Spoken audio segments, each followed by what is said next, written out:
Hi everyone, welcome to second video.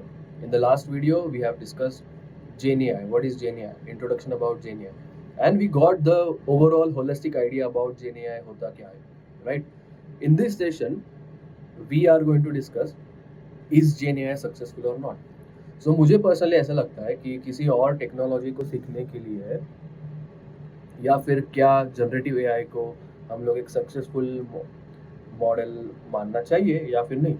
और reference के लिए मैं और दो टेक्नोलॉजीज के बारे में बात करूंगा और उससे कंपेयर करूंगा जनरेटिव एआई को। One is internet. मेरे लाइफ टाइम में मुझे ऐसा लगता है कि जो सबसे पहले और जो सबसे सक्सेसफुल टेक्नोलॉजी रही है वो है internet.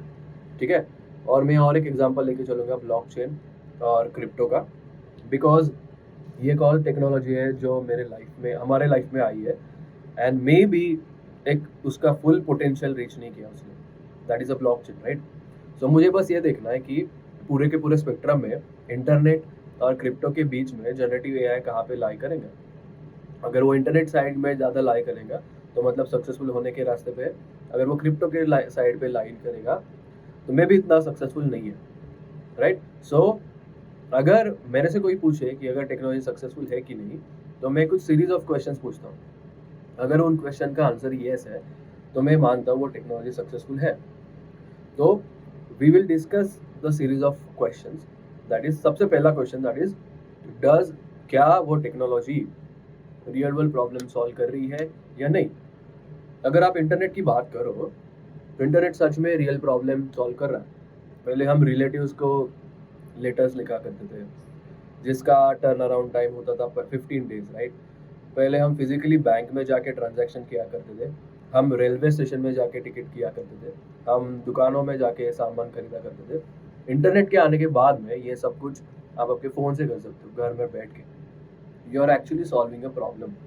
But at the same time अगर आप क्रिप्टो की बात करो तो मेरे दिमाग में अगर कोई कॉन्क्रीट एग्जाम्पल नहीं है जहाँ पे हम लोग रियल वर्ल्ड प्रॉब्लम सॉल्व कर रहे हैं क्रिप्टो से। अगेन हो सकती है, बहुत पॉपुलर एग्जाम्पल हम लोग को नहीं दिखाई दे रहा है, right?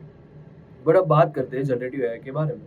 Generative AI most likely अभी काफ़ी सारे रियल वर्ल्ड प्रॉब्लम्स को सॉल्व कर रहे हैं। फॉर एग्जाम्पल थोड़ी देर पहले मैंने आपको बताया कस्टमर सपोर्ट वाली प्रॉब्लम। दुनिया भर की कंपनी ये प्रॉब्लम से परेशान है कि कैसे कस्टमर्स को हैंडल किया जाए एट स्केल। जनरेटिव एआई के आने के बाद में ये प्रॉब्लम सॉल्व होती हुई दिख रही है। सिमिलरली हम लोगों ने और एक प्रॉब्लम देखा था कि कैसे बहुत आसानी से हर किसी को अपना पर्सनल ट्यूटर मिल गया है। ये एक रियल वर्ल्ड प्रॉब्लम है जिसको जनरेटिव एआई सॉल्व कर रहा है। सो फॉर मी इस क्वेश्चन का प्रॉब्लम है यस। अगला question, is it useful on a daily basis? Again the answer is yes. Generative AI में जो टूल्स आपके पास है उसको आप डेफिनेटली डेली बेसिस पे यूज कर सकते हो और उसको आपको फायदा हो सकता है। Third question, is it impacting the world economics? अब मैं क्या बोलूँ, मतलब आज का ही न्यूज़ ले लो। सो आज एक न्यूज़ आई है कि मतलब बहुत दिनों पहले एक न्यूज़ आई थी कि एक चाइना का एक मॉडल आया है डीप सीक R1 नाम का, और उसके आने से जस्ट उसके मार्केट में आने से यूएस बेस्ड टेक कंपनीज के स्टॉक शेयर्स में $1 ट्रिलियन का वाइप आउट हो गया। Can you imagine $1 trillion? That is रफली equals to 80 lakh crore rupees. सिर्फ एक एआई मॉडल के आने से किसी दूसरे कंट्रीज के शेयर मार्केट में इतना इम्पैक्ट क्रिएट हो सकता है। तो मुझे इस क्वेश्चन को आंसर करने की जरूरत नहीं है। The answer is absolutely yes. Question number 4, is it creating new jobs? अब ये थोड़ा कंट्रोवर्शियल है बिकॉज आपके दिमाग में ये आएगा कि जेन एआई के आने से तो बहुत सारे जॉब्स चले जाएंगे, बट हम वो प्रॉब्लम डिस्कस नहीं कर रहे। हम डिस्कस कर रहे strictly technical point of view से। मेरे हिसाब से जेन एआई के बाद से टेक्निकल फील्ड में एक कम्प्लीटली नया जॉब उभर के आया है जिसको हम एआई इंजीनियर बोलते हैं। और ये जॉब का जो नंबर है वो हर एक दिन अगले दिन बढ़ रहा है। मैं कॉन्स्टेंटली naukri.com, इंडी.com इंडीड.com के जैसे वेबसाइट पे जाते हैं हम लोग, एंड वी हैव सीन कि इस पर्टिकुलर जॉब रोल का जो डिमांड है वो ओवर टाइम बढ़ रहा है। And there is a good chance कि अगले 5 सालों में ये पर्टिकुलर जॉब रोल उतना ही पॉपुलर होगा जितना सॉफ्टवेयर डेवलपर या फिर वेब डेवलपर का जॉब है। So again the answer is yes. And the last question, is it accessible? Again the answer is yes. आप जनरेटिव एआई के टूल्स को बहुत आसानी से चला सकते हो। Not only you but even your parents, my parents can easily use this tools, because in tools को चलाने के लिए आपको कोड की लिखने की ज़रूरत नहीं है। आप सिंपली इंग्लिश या फिर हिंदी में बात कर सकते हो और इन टूल से रिस्पॉन्स जनरेट कर सकते हो। So this technology is accessible. So since all of this questions have a yes answer for a answer, इसीलिए हमारे दिमाग में जनरेटिव एआई एक सक्सेसफुल टेक्नोलॉजी बनने के रास्ते पे है, इंटरनेट वाले रास्ते पे है।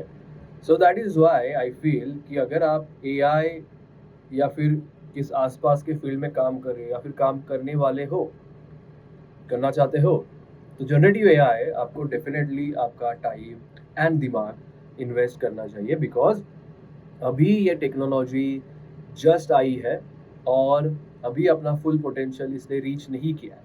सो जब ये इसका फुल पोटेंशियल रीच करेगी उस टाइम पे जो भी ये टेक्नोलॉजी में आप अपना काम करेंगे उनको डेफिनेटली बहुत फ़ायदा होने वाला है। सो आई रियली होप मैं आपको थोड़ा सा कन्विंस कर पाया कि क्यों आपको ये टेक्नोलॉजी पढ़नी चाहिए। अब आई नो आपको क्या बोल रहे हो, आप क्या बोल रहे हो, आप बोल रहे हो सर मुझे ऑलरेडी पता है कि ये टेक्नोलॉजी इम्पॉर्टेंट है और फ्यूचर में इसका बहुत डिमांड हो सकता है। दैट इज़ वाई मैं आपको मैसेज करता या फिर हम लोग आपको इन्फ्लुएंस करते कि प्लीज़ जनरेटिव एआई के बारे में वीडियोस डालो। That's why upgrade has brought this, right. So तो मैं अभी हम लोग डिस्कस करेंगे कि वाई जेनियाई इज इम्पॉर्टेंट, ठीक है। सो हम लोग डिस्कस करेंगे problem, what are the different problems that we had over here, okay। so problem क्या है, देखो कि डेली बेसिस पे बहुत सारे एडवांसमेंट आ रहे हैं। First point that is very fast progress, and इसको ट्रैक कर पाना, उसको उससे कुछ मीनिंगफुल इंफॉर्मेशन निकाल पाना एक बहुत बड़ा चैलेंजिंग काम बन गया है। सेकेंड, नॉइज बहुत ज़्यादा है। अगर आप किसी सोशल मीडिया प्लेटफॉर्म पे जाओगे, फॉर एग्जाम्पल लिंक्डइन, तो आप वहाँ पर आपको ऐसे लोग मिलेंगे जो पूरे टाइम फोमो का एनवायरनमेंट क्रिएट करते रहते हैं कि अगर आपने जेन एआई नहीं पढ़ा तो आप क्या ही कर रहे हो, अगर आप जनरेटिव एआई में आपने नहीं पढ़ा तो जनरेटिव एआई में ये हो रहा है, there are lots of advancement happening in the generative AI, right. So you feel very demotivated कि मुझे छोड़ के सब लोगों को जेन एआई आ रहा है। और थर्ड इज कि कोई एक सिंगल सोर्स नहीं है जहाँ पर जाके आप जनरेटिव एआई को पढ़ पाओगे। जनरली किसी टेक्नोलॉजी को आप कुछ सीखना है तो एक कुछ सिंगल सोर्स होता है पढ़ने का, कोई बुक होती है, कोई यूट्यूब प्लेलिस्ट होता है। यहाँ पर ऐसा कुछ सिंगल सोर्स एस्टेब्लिश नहीं हुआ है, ऑब्वियसली बिकॉज ये नई टेक्नोलॉजी है। सो मेरी प्रॉब्लम ये थी कि मुझे आपको अच्छे तरीके से जेन एआई पढ़ाना था और उसका फर्स्ट स्टेप होता है अच्छा करिकुलम डिज़ाइन करना। But because of this reasons I was not been able to create a very good curriculum. So मुझे ऐसा लगा कि सबसे पहले मुझे बैठ करके थोड़ा एक इस प्रॉब्लम को सॉल्व करना पड़ेगा और एक ऐसा मेंटल मॉडल बनाना पड़ेगा जिसकी हेल्प से मैं करिकुलम डिज़ाइन कर पाऊँ फर्स्ट, एंड फिर आपके लिए वीडियोस बना पाऊँ। सो मेरा जितना भी एक्सपीरियंस था एआई में, मशीन लर्निंग में, डीप लर्निंग में, मैंने उस पूरी चीज़ को यूज़ किया अपने नॉलेज के लिए to create a mental model, a framework, जिससे आप ये पूरा का पूरा जो इन्फॉर्मेशन ओवरलोड हो रहा है उसको आप थोड़ा सा ईज आउट कर सकते हो। और वही मेंटल मॉडल मैं आपके साथ में शेयर करने वाला हूँ। सो वो मेंटल मॉडल बनाने के प्रोसेस में हम लोगों को लगना चाहिए कि सबसे पहले एक ऐसा टर्म खोज के लाना चाहिए जो हमारे इस पूरा मेंटल मॉडल का that should be a centre of it. मतलब जनरेटिव एआई में इतने सारे टर्म्स है, इतने सारे टूल्स हैं, क्या इनमें से कोई एक टर्म और टूल ऐसा है जिसको हम सेंटर में रख सकते हैं चीज़ों को सिंप्लीफाई करने के लिए? The answer is yes. ऐसा एक टर्म है जो जनरेटिव एआई के सेंटर में आता है और वो टर्म है फाउंडेशन मॉडल। क्या होते हैं फाउंडेशन मॉडल, मैं आपको बताता हूँ। So foundation models are actually a type of AI models जो कि बहुत बड़े स्केल के एआई मॉडल्स होते हैं। इनको ट्रेन करने के लिए आपको ह्यूज अमाउंट्स ऑफ डेटा चाहिए, लिटरली लाइक इंटरनेट पे जितना डेटा है शायद उतना डेटा चाहिए। और इनको ट्रेन करने के लिए आपको बहुत ज़्यादा हार्डवेयर चाहिए, लाइक बहुत सारे जीपीयूज, और इनको ट्रेन करने के लिए करोड़ों रुपीस लगेंगे। बट इनकी सबसे बड़ी खासियत क्या होती है कि unlike other machine learning models, these models are generalized one, they are not specialized models. So इसका क्या मतलब हुआ कि मशीन लर्निंग में अभी तक आपने अगर मॉडल्स बनाए हैं, आपको पता होगा कि जो भी मॉडल्स आप बनाते हो वो टास्क स्पेसिफिक मॉडल होते हैं, राइट? अगर आपको प्रेडिक्ट करना है कि किसी कंपनी का स्टॉक प्राइस क्या रहेगा किसी फ्यूचर डेट पे, सो आप उसके लिए आप मॉडल बना रहे हो, तो वो मॉडल वही काम कर सकता है।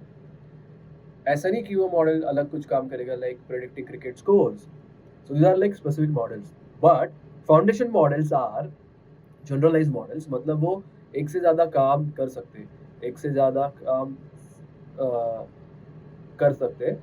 ऐसा इसीलिए होता है कि बिकॉज द जो मॉडल्स बना रहे हो, फर्स्ट ऑफ ऑल उनका आर्किटेक्चर बहुत बड़ा है, बहुत सारे पैरामीटर्स है, और सेकेंड आप उसको बहुत ज़्यादा डेटा दे रहे हो, तो बेसिकली एक बहुत ज़्यादा दिमाग वाले इंसान को बहुत ज़्यादा बुक्स पढ़ा रहे हो, तो ऑब्वियसली एक से ज़्यादा डोमेन में प्रॉब्लम सॉल्विंग कर सकता है। तो फाउंडेशन मॉडल वही होते हैं, और फाउंडेशन मॉडल का बहुत अच्छा एग्जांपल है एलएलएम, लार्ज लैंग्वेज मॉडल्स, जो बेसिकली आज के डेट पे बैकबोन है जनरेटिव एआई में।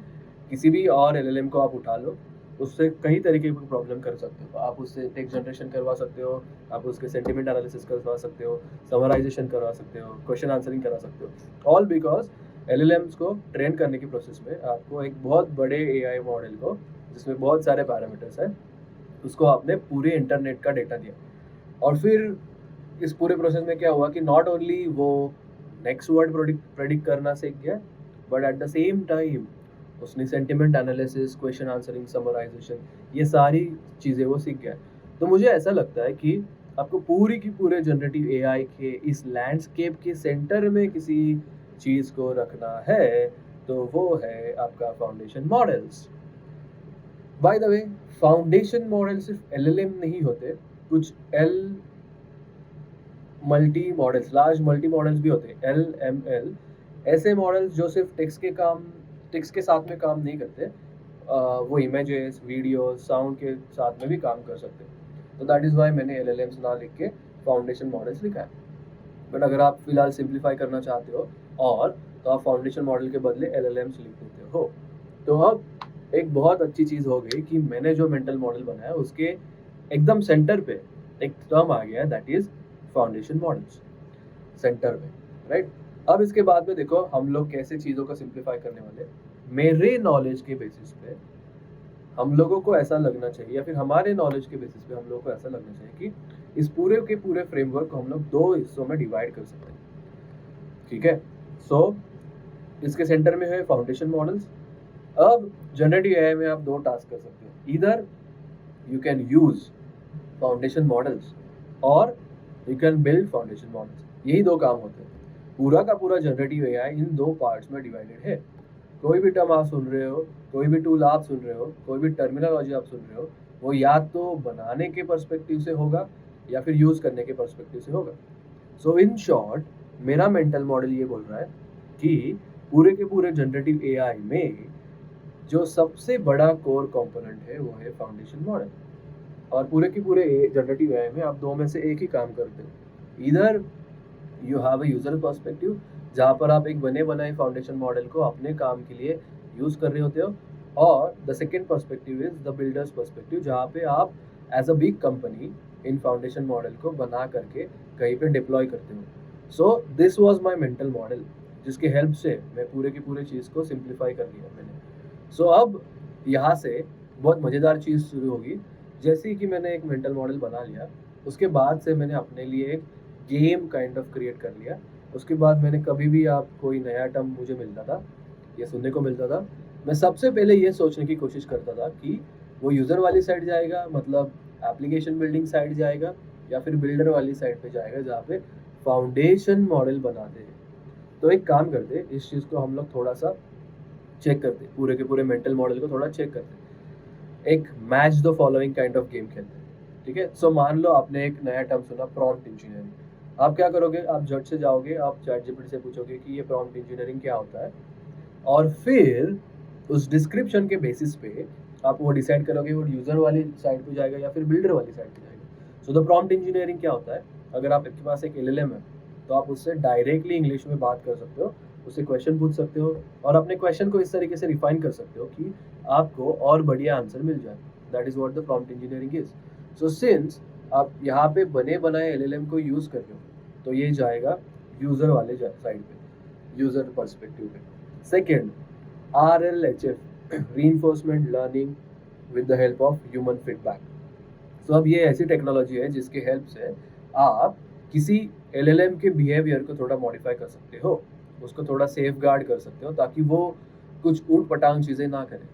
तो LLM को बनाने के पर्सपेक्टिव में ये यूज़ होता है, दैट इज़ वाई ये जाएगा बिल्डर्स पर्सपेक्टिव में। सिमिलरली रैग एक बहुत फेमस टर्म है। रैग में आप क्या करते हो, आप एक गिवन LLM से अपने डॉक्यूमेंट के ऊपर क्वेश्चन आंसरिंग करवा सकते हो। जैसे मुझे अपने प्राइवेट डेटा के ऊपर क्वेश्चन आंसरिंग करवानी है तो मैं उसको ChatGPT के साथ में मर्ज कर सकता हूँ, राइट। तो सिंस हम लोग बने बनाए LLM को यूज़ कर रहे हैं, ये भी जाएगा यूज़र वाली साइड। प्री ट्रेनिंग क्या होता है? प्री ट्रेनिंग होता है जब आप एक फाउंडेशन मॉडल को उठाते हो और उसको पूरे दुनिया जहाँ का डेटा देती है उस पर हम लोग ट्रेन करते हैं on a big hardware. So since ये LLM को बनाने के प्रोसेस पे काम कर रहा है तो ये जाएगा बिल्डर्स पर्सपेक्टिव में। क्वांटाइजेशन क्या होता है? क्वांटाइजेशन इज अ प्रोसेस जहाँ पे आप मॉडल को, नेक्स्ट इज क्वांटाइजेशन, जहाँ पे आप मॉडल को फिर आप उसको अलग इन्वायरमेंट्स में चला पाओ, उसके लिए हम लोग ट्रेनिंग देते हैं। तो ये भी हम लोग LLMs को बनाने के प्रोसेस में आता है, hence it is a builders perspective. AI agent एक टर्म जो आजकल बहुत सुनने में आ रहा है, जहाँ पे LLM के हेल्प से आप ऐसा सॉफ्टवेयर बनाते हो जो नॉट ओनली क्वेश्चन आंसरिंग कर पाता है but at the same time वो आपके लिए कुछ काम करके भी दे सकता है, जैसे टिकट बुक करके देना। तो अगेन समथिंग जो आप LLMs के हेल्प से बना रहे हो, तो ये भी जाएगा यूजर्स पर्सपेक्टिव में। तो AI agent will go to users perspective. लेकिन सेकेंड इज वेक्टर डेटाबेसेस, तो ये काम आएगा आपके रैग इम्प्लीमेंट करने के टाइम पे, ठीक है। तो ये भी जाएगा यूजर्स पर्सपेक्टिव। तो और फिर और कुछ ऐसे पर्सपेक्टिव भी है जो जाएंगे दोनों साइड में, जैसे क्या आता है fine tuning. Fine tuning LLM को बनाने के प्रोसेस में भी करते हो और LLM के यूज़ करने के प्रोसेस में भी यूज़ करते हो, तो ये जाएगा दोनों साइड में। तो ये हमने पिछले 6-8 महीने किया है। जब भी हम लोगों को कुछ नया टर्म सुनने को मिलता था, तो first thing that we use to pass was कि यूज़र वाली साइड जाएगा या फिर ये बिल्डर्स वाली साइड जाएगा। और ऐसा करते करते करते पिछले 6-8 महीनों में अब आप फाइनली एक करिकुलम हम लोग प्रिपेयर कर सकते हैं जहाँ पे दो एस्पेक्ट है, एक है बिल्डर्स पर्सपेक्टिव, एक है यूजर्स पर्सपेक्टिव। दोनों का अपना करिकुलम है और दोनों मैं आपके साथ में शेयर करूँगा। तो हम लोग आज के वीडियो में इतना ही सीखेंगे। नेक्स्ट वीडियो में हम लोग बिल्डर्स पर्सपेक्टिव में क्या क्या चीज़ होते हैं, उसका कैसा करिकुलम होगा, वो सारी चीज़ें सीखेंगे। And to get to know more about this all this technologies, you can join upGrad learning center, जहाँ पे हम लोग ये सारी चीज़ें ही सिखाते हैं, जहाँ पे हम लोग चीज़ें बनाते हैं और चीज़ें डिप्लॉय करते हैं और ताकि पूरी दुनिया उसको यूज़ कर पाए, ठीक है। So that's all we have for this video, guys. Thank you and see you in the next video. Take care. Happy learning. Bye.